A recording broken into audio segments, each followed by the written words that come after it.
안녕하세요. 여름휴가 갔다 와서 남편하고 이혼하게 된 30대 여성입니다. 저도 조차고 떠난 여름휴가가 이런 결과를 불러올 거라곤 꿈에도 상상을 못했기에 황당한 마음만 드네요. 사실 여름휴가가 가장 결정적인 사건이긴 하지만 그전부터 저는 나름대로 어머님께 서운한 게 있었습니다. 어디서부터 이야기를 해야 하나 싶지만 일단 결혼할 때 저희는 양가로부터 똑같이 7천만 원씩 지원을 받았거든요. 하지만 굳이 따져보자면 결국엔 친정에서 더 보태주신 거나 다름이 없어요. 왜냐하면 어머님이 구두로 해주시겠다 한 게 워낙 많고 그럴듯해서 저희 친정에서 현금의 단을 좀 크게 해주셨으니까요. 그리고 보통 그러면 시댁에서 얼마 정도는 다시 돌려주신다 들었는데 한 푼도 돌려주시지 않대요. 게다가 예물도 실제로 받고 나니 별로 값어치 나가는 것들이 없었죠. 그리고 이건 여담이긴 한데 신혼집에 들이던 혼수중 에어컨이 있었거든요. 그런데 대뜸 어머님이 신혼집에 새 에어컨을 두면 남자가 바람이 난다면서 안 되겠다 하시대요. 그리고는 덧붙이시길 그런 이야기가 있으니 새 에어컨은 시댁에다 두고 시댁에서 쓰던 낡은 정말 10년도 더 되어 보이는 에어컨을 저희 집으로 가져가라고요. 어이가 없었죠. 참고로 혼수로 장만한 에어컨은 300만 원도 넘는 최신형이었어요. 그래서 제가 굳이 따지고 보면 친정에서 더 보태주신 거나 마찬가지라는 얘기를 하는 거고요. 참고로 시댁에서 쓰던 에어컨도 결국엔 안 가져왔고 그 이듬해 친정아버지가 한 대 새로 사주셨네요. 아무튼 얘기가 다른 데로 샜는데 제가 말하고자 하는 건 시댁에서 유별나게 저한테 뭘 해준 것 없다는 거예요.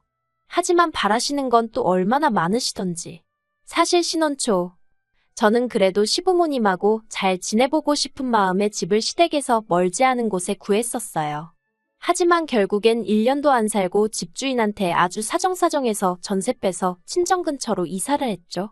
그리고 제가 그렇게 도망치듯 이사를 했던 이유는 바로 시어머니의 끝없는 요구 때문이었습니다. 일례로 언젠가 한 번은 연락도 없이 저희 집에 오신 어머님께서 당신 친구분 이야기를 속사포처럼 하시는데 듣자 하니 그 집 며느리는 시어머니가 먼저 말을 안 해도 어머님 여기 가요 저기 가요 하면서 얼마나 싹싹하게 구는지 모른답니다. 그리고는 며칠 전에는 온천을 다녀왔는데 그렇게 좋았다면서 어머님한테 자랑을 하더라는 거예요. 그러면서 어머님 하시는 말씀이 당신은 얘기할 만한 게 없어서 벙XX 마냥 한마디 말도 못하고 듣고만 있다가 왔다면서 속상하다 서럽다 하시대요. 그 얘기를 듣고는 좀 황당했지만 제가 어머님더러 그럼 저희도 온천 한번 갔다 올까요? 했습니다. 그랬더니 어머님이 누가 꼭 온천을 가자는 거냐? 나는 그 정도 대접도 못 받고 사니 속상하단 소리지 하며 툴툴거리시는 거예요. 이건 뭐 가자는 건지 말자는 건지 도통감을 잡을 수 없었죠.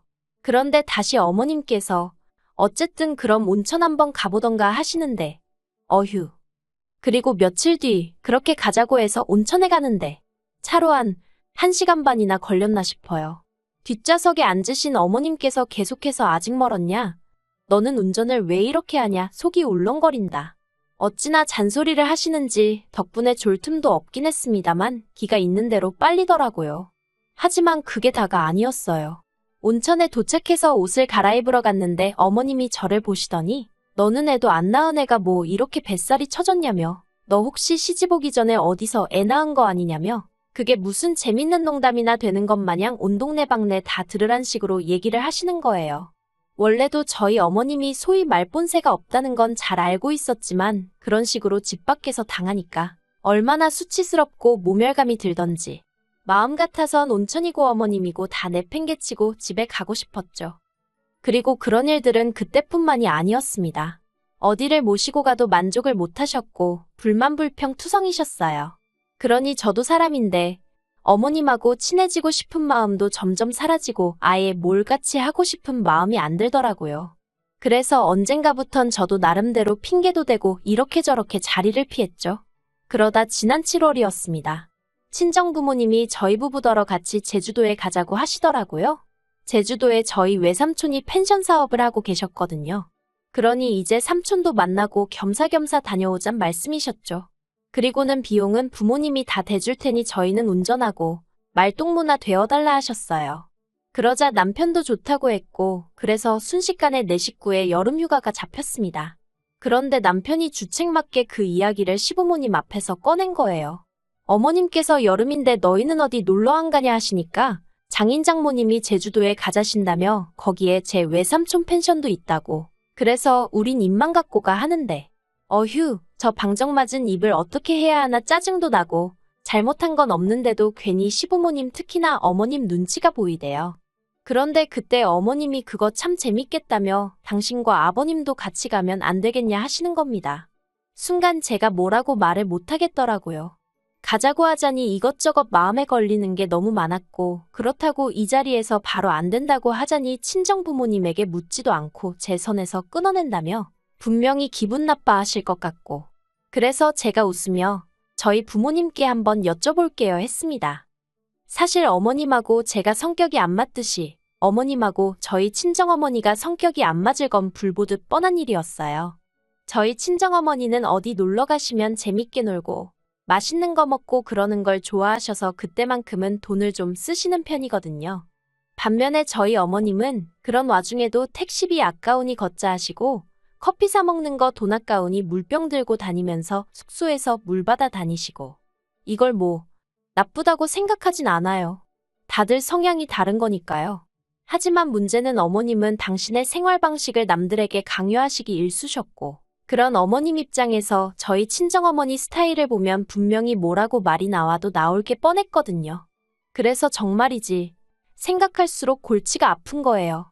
그리고 결국 안 되겠다 싶어서 남편더러 어머님한테 적당히 둘러대서 같이 안 가는 쪽으로 해달라니까 남편이 툴툴거리면서 한번 처갓집에 물어봐 줄 수는 있는 거 아니냐고 그러대요. 한숨이 절로 나왔지만 친정부모님이 거절해 주시길 바라며 여쭤볼 수밖에 없었죠.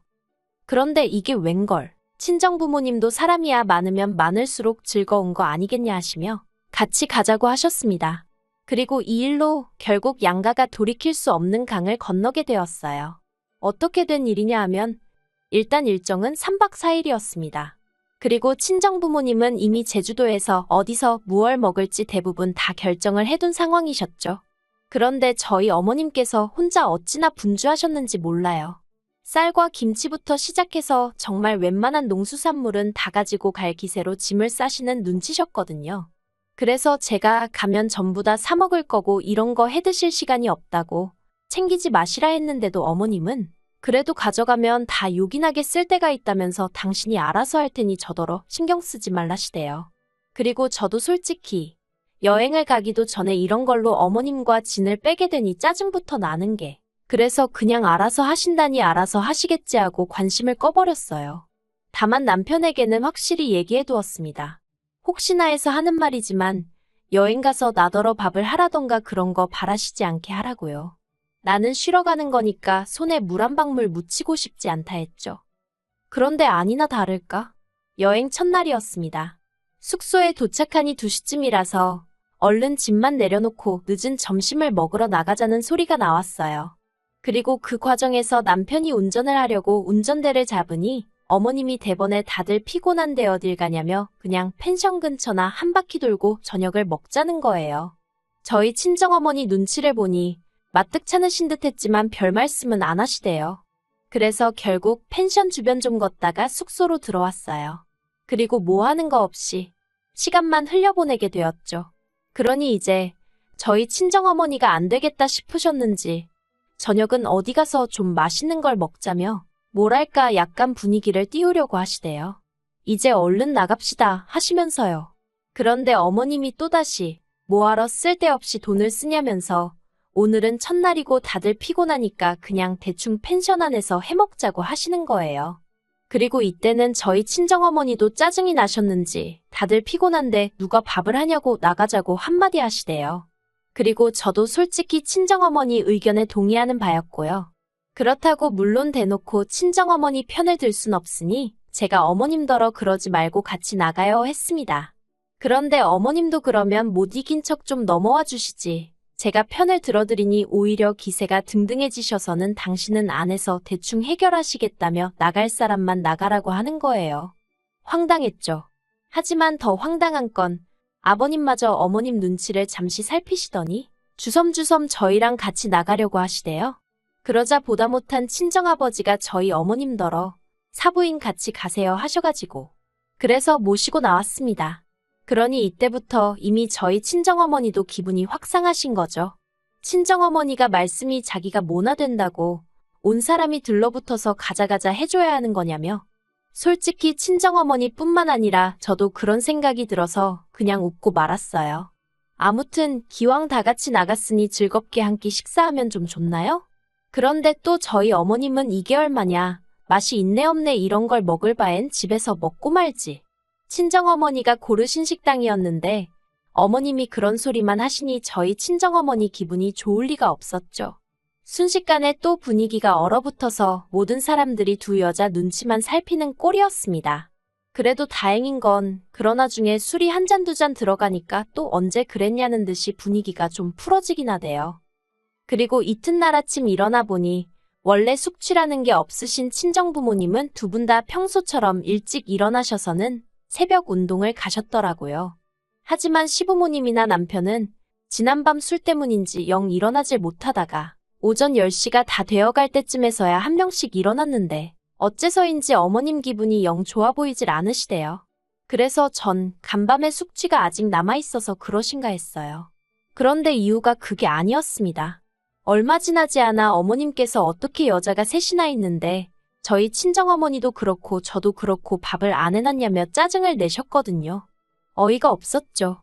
여행지에서 밥을 안 해놨다고 화를 내신다는 것도 어이가 없고 100번 양보해서 저야 며느리라 그런 생각을 하셨다 쳐요. 그런데 저희 친정어머니가 일찍 일어나신 거랑 밥이랑 무슨 상관이냐 이거죠. 그래서 제가 저나 친정어머니는 원래 여행지에서 밥 안 해먹는다고 그러니 앞으로는 어머님이 드시고 싶으신 거면 어머님이 하시라고 했어요. 사실 평소라면 이렇게 말을 못했겠지만 이날만큼은 친정부모님도 옆에 계신데 내가 못할 말이 뭐가 있어 싶었거든요. 그리고 무엇보다 어머님이 친정어머니를 들먹이시니 도저히 가만히 참고만 있을 수가 없더라고요. 그래서 결국 한마디 쏘아붙이고 만 거예요. 정말이지 어머님은 저희 친정부모님이 얼떨결에 당신 휴가비도 내드리는 상황에서 밥까지 차려줘야 한다고 생각을 하신 건지 생각할수록 솔직히 괘씸한 마음까지 들더라니까요. 아무튼 저는 어머님한테 화를 내면서 동시에 남편한테도 당신은 자식이 돼서는 부모님 밥도 안 챙기고 뭐하냐고 막 화를 냈네요. 그러자 시부모님은 특히나 어머님은 얼굴색이 울그락불그락 난리도 아니었고 그리고 그걸 본 저희 친정아버지께서 저더러 그만하라고 하도 뭐라 하셔서 그쯤에서 멈추긴 했지만 분한 마음이 쉽게 가시질 않더라니까요. 하지만 이와 비슷한 상황이 또 다시 발생했으니 그날 저녁이었습니다. 제주도까지 왔는데 갈치는 먹어야 하지 않겠냐는 친정어머니 말에 어머님께서 갈치를 사다가 펜션에서 구워 먹자셨어요. 그리고 친정어머니가 펜션에서 바베큐는 해먹어도 갈치 구워 먹었단 소리는 못 들어봤다고 싫다고 하셨는데 어머님이 바베큐는 되는데 갈치는 왜 안 되냐며 억지를 쓰시는 거예요. 그리고 결국 두 분이 옥신각신 하시다 친정어머니가 외삼촌한테 전화를 하니 외삼촌도 대번에 안 된다고 하셨죠. 고기 굽는 냄새는 투숙객들이 뭐라고 안 하지만 비린내는 금방 컴플레인이 들어와서 안 된다고요. 그러자 어머님께서는 별꼴이니어쩌니 짜증을 내셨고 그러자 이제 처음엔 저희 친정부모님도 좀 마음으로 따라오겠다는 거 오라고 한 건데 이럴 줄은 몰랐다며 언성을 높이셨어요. 그리고는 그날은 완전히 분위기가 파토가 나서 저랑 남편은 이러지도 저러지도 못하고 급기야는 양가 어른들이 따로 식사를 하시는 상황이 벌어졌습니다. 저희 친정부모님은 따로 갈치 드시러 가셨고 시부모님은 라면 드신 것 같더라고요. 그런데 어떻게 보면 정말 결정적인 사건이었는데 다음날 아침이었습니다. 친정어머니는 평소대로 또 일찍이 일어나셔서 걷기 운동하시고 저랑 같이 커피 한 잔 드시고 그렇게 시간을 보내셨거든요. 그런데 9시 좀 넘어서 일어나신 어머님께서 설거지를 하다 말고 고무장갑을 탁 집어 던지시더니 진짜 너무한 거 아니냐며 저희 모녀한테 고래고래 소리를 지르시기 시작하셨어요. 당신이 쌀이며 김치며 다 들고 왔으면 해먹고 치우고 하는 건 다른 사람들이 해야지 어떻게 손가락 하나 꼼짝도 안 하냐면서. 아니, 황당하기 짝이 없더라고요. 분명히 온갖 재료를 다 쓸어 담으실 때 저더러 신경 쓰지 말라고 하시더니 이제 와서 뭐가 억울하신 건지 왜 성질이실까 싶었달까요? 그리고 무엇보다 전하 친정부모님이나 어머님이 가져오신 거 뭐 하나 먹은 게 없어요. 죄다 어머님 아버님 두 분이서 드시고 남편이 먹고 그랬지. 그러니까 잡아도 아버님이나 남편을 잡으셔야지. 왜 엄한 저희 모녀한테 난리신가 싶대요. 그리고 그때만큼은 저희 친정어머니도 참질 않으셨어요. 체력도 안 되면서 뭐 한다고 따라와서는 우리 나이에 누가 여행하면서 밥을 해 먹냐고. 거기다 여행도 힘들다고 하면서 여기도 못 가겠다, 저기도 못 가겠다. 거기다 술도 주량껏 적당히 먹어야지. 일어나지도 못할 만큼 먹고서는 추태를 부린다고. 그리고 이제 그때부터 정말 시어머니 대 저희 친정어머니, 저희 친정어머니 대 시어머니 구도로 싸움이 났네요. 그리고 결국 3박 4일로 계획했던 여행은 2박 3일 만에 끝나고 시어머니가 당신 성질에 못 이겨 가져오신 재료를 이리저리 집어던지신 탓에 펜션하는 아수라장이 되었습니다. 친정어머니께서 외삼촌더러 이거 전부 다 청구하라고 사돈이고 뭐고 다 받아내야겠다고 하셨고 아무튼 난리도 그런 난리가 없었네요. 그리고 보다 못한 제가 남편더러 시부모님 모시고 올라가라 했습니다. 나는 친정부모님이랑 있다가 가겠다고요. 그런데 이 모든 상황을 똑같이 지켜봐 놓고 남편이란 놈이 그래도 팔은 안으로 굽는 건지 한다는 소리가 저희 친정부모님이 돈 좀 내시는 걸로 너무 유세를 부리셔서 지금 이 상황이 된 거라는 말도 안 되는 개소리를 하대요. 그리고는 저더러 너도 이제 결혼했으니 우리 집 식구라며 지금 같이 올라가야 된다나요? 어이가 없어서. 그래서 남편더러 어머님이 친정어머니한테 정식으로 사과하실 때까진 그 집 식구 안 하겠다 했습니다. 그랬더니 그 말을 꼬투리 삼아 남편이 저더러 며느리 자리가 하고 싶을 땐하고 하기 싫으면 안 하는 자린 줄 아냐고. 저더러 개념이 없다대요. 그리고는 나이로 봐도 어머님이 저희 친정어머니보다 많으니 저희 어머니가 무조건 사과를 해야 한다면서 자기도 그때까진 저희 집 사위 안 하겠답니다. 기도 안 차더라고요. 그래서 그래. 우리 엄마가 숙이고 들어갈 일은 절대 없으니 꿈깨라 했어요. 그리고는 이럴 거면 그냥 이혼하자고 반은 진심으로 반은 아낌으로 내질러 버렸죠. 그랬더니 남편도 좀 벙찐 표정을 잠깐 짓더니 그래 이혼해야 하는데 네 그렇게 이혼하기로 했습니다. 좀 황당하죠? 저도 지금도 생각하면 허무하다고 해야 하나 그냥 웃음밖에 안 나와요. 그래도 한편으론 애가 없어서 다행이다 싶고 아무튼 이런 결정을 내리게 된 걸 후회하지는 않습니다. 경제적인 걸 떠나서 문화적 수준이나 정서가 맞지 않는 사람과 평생을 사는 건 평생 지지리 궁상으로 사는 지름길이라는 걸 이번에 뼈저리게 알게 되었으니까요.